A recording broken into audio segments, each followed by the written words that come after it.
Let's listen to the Australian business story of SavvyLevel. You know, it's not always easy making a successful business. Let's hear some of the trials and tribulations. My husband and I started camping in a rooftop tent. Nothing fancy, but it still needed to be level to sleep. And my husband always set it up for me so I'd roll on him.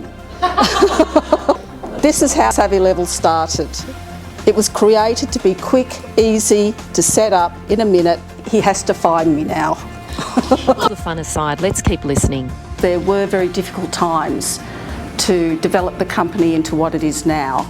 There was my husband, Patrick Howe, who was head of engineering and the CEO, has worked out. Myself as CFO, and then we have members that have joined since then.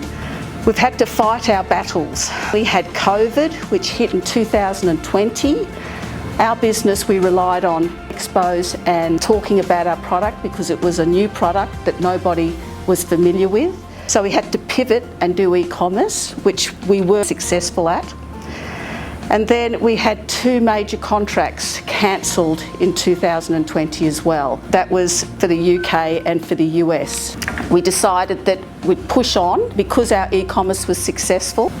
We decided we'd move forward with SavvyLevel. Then with our service, we decided that because we wanted to be a company that's customer orientated, we want to be able to really help our customer. We set up a service desk. We also promote our manufacturers. We're moving overseas this coming year. We've just received a grant for the 2 years, the export grant, so thank you.